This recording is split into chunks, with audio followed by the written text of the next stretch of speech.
Welcome to Impact Signals, Social Impact at the Scale of AI. I'm Charlie. And I'm Sarah. It's Tuesday, July 21, 2026, episode 80.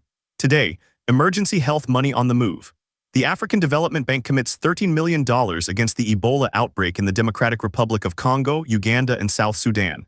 UN Secretary General Guterres puts hard numbers on the early warning gap from Shanghai. And two flood stories, a Nigeria mapping method and a Bangladesh reality check, that make one argument about where flood money should go. We start in Central and East Africa, where the African Development Bank just approved $13 million in emergency grants to fight the Ebola outbreak in the Democratic Republic of Congo, Uganda and South Sudan. The approval came yesterday, July 20, and the money moves through two channels.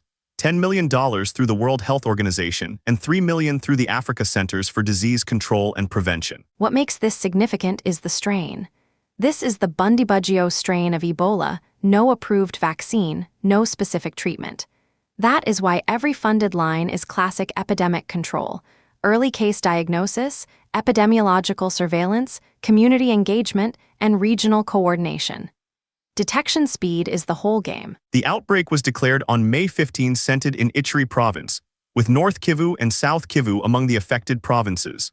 The bank's announcement puts the country split at $11 million for the Democratic Republic of Congo as the epicenter, and $1 million each for Uganda and South Sudan. The hard part is positioning. The outbreak was declared in May, and 2 months later the response money arrives with named implementers, which means surveillance and diagnostics partners who are not already talking to the World Health Organization or Africa CDC are outside the funded pipeline. That includes the data teams behind the AI-assisted case detection tools this outbreak has already drawn. Mohamed Cherif, the bank's Deputy Director General for Central Africa, framed the support as protecting human lives across the region. One outbreak, 3 countries, 2 implementing channels. The numbers are specific, and so are the doors the money enters through. So for practitioners in the Eastern Democratic Republic of Congo, Uganda, or South Sudan, the action is to position with WHO and Africa CDC this week. If your team runs diagnostics, surveillance, community engagement, or the data layer underneath them, those are the funded lines to plug into. Second signal, the early warning gap quantified. Speaking last Friday, July 17, at the World AI Conference Meteorological Forum in Shanghai, UN Secretary General Antonio Guterres called for faster adoption of AI-powered early warning systems. His headline number: where early warning coverage is comprehensive, disaster deaths are at least 6 times lower. And the coverage math shows where the work is. 128 countries now run multi-hazard early warning systems, more than double the 2015 count, but 1/3 of countries still have no protection at all. That is the gap. UN News reports he also put a direct ask to the major AI companies. Power your data centers with renewable energy by 2030 and disclose your environmental footprints. The practical takeaway is that these are advocacy-grade numbers. For practitioners writing early warning funding proposals, the 6-fold figure and the 1/3 unprotected gap now carry the Secretary General's name. And the renewable by 2030 ask gives humanitarian organizations a concrete accountability benchmark to put in front of AI vendors. A governance ask, in writing, from the UN. Story 3, money of a different kind.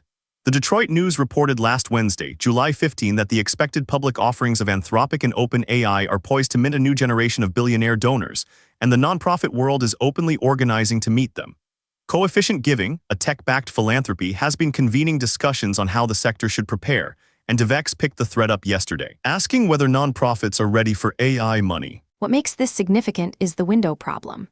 OpenAI's People First AI Fund put $50 million on the table for nonprofits, and applications closed July 15.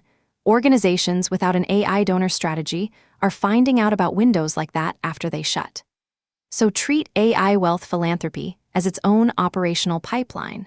Track the funder networks forming around it, pre-draft your AI-relevant program cases, and set alerts so the next $50 million window is not missed.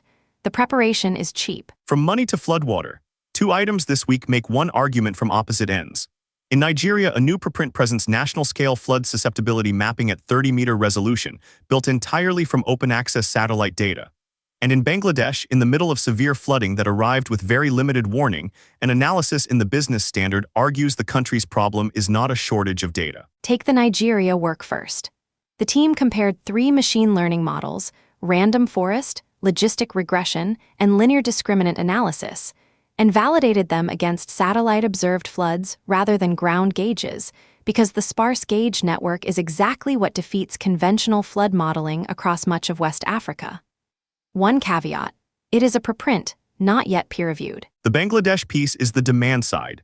The country already receives enormous volumes of free satellite data from at least 4 international missions, Sentinel and Landsat among them, plus years of historical radar coverage. What is missing is an integrated national system that turns that feed into location-specific warnings households can act on. Right, and the shared point is that the missing layer sits between the satellite and the household. The available international data is often too low resolution and too delayed for real-time response. If you are pitching flood technology in South Asia, that is the deployment argument. Inventory the free data already flowing, then fund the integration layer, not another pilot satellite feed. And if you work where ground data is thin, the Nigeria preprint is a worked example to hand your technical lead. On the disaster watch, 4 situations. A magnitude 7.3 earthquake offshore Chiapas, Mexico last Friday, followed by a magnitude 6.4 aftershock within the hour. The U.S. Geological Survey is updating impact estimates. A magnitude 5.5 quake near Siquia, Peru early Sunday, shallow in a populated area, roughly 320,000 people in the strong shaking zone and GDAX. The Global Disaster Alert and Coordination System has it at an orange alert, meaning international assistance may be needed. A magnitude 6.2 off Sarangani in the Philippines, part of the ongoing Mindanao aftershock sequence. And the Horn of Africa drought across Ethiopia, Kenya, and Somalia ongoing. One link back to today's stories. The Horn of Africa drought is exactly the kind of slow onset, multi-country hazard the Shanghai numbers are about. It has been an active GDAX event since July 3, and the warning to action window is measured in months, not minutes. If you operate in Ethiopia, Kenya, or Somalia, check that entry against your own response triggers this week. Funding watch? The UN Climate Technology Center and Network is running an open call under its Adaptation Fund Climate Innovation Accelerator. Up to $150,000 US in technical assistance per project, for up to 10 projects, open to government institutions, universities, research centers, nonprofits, and private sector organizations across Asia-Pacific developing countries. The deadline is October 7. And one to confirm before you act. A World Food Program call in El Salvador for climate advisory and early warning work in the Gos Coran River Basin, covering roughly 2,700 families across 7 districts. With a reported deadline of July 31, confirm that date on WFP's El Salvador tender page before building an application around it. The catch on the accelerator is the nomination step. Applications go through your country's nominated national designated entity, and least developed countries and small island developing states are prioritized.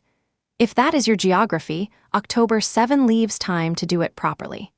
The El Salvador window, if the date holds, gives you 10 days. The through line today: the money is naming its channels. $13 million against Ebola moves through WHO and Africa CDC.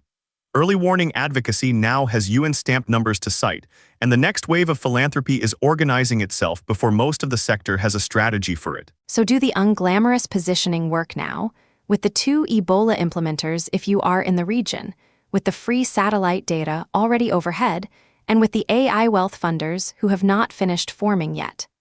The teams that position early are the ones the money finds. That's Impact Signals for Tuesday, July 21, 2026. If this briefing is useful, subscribe wherever you get your podcasts. Check us out at impactsignals.ai and share it with someone working in the field. Stay ready.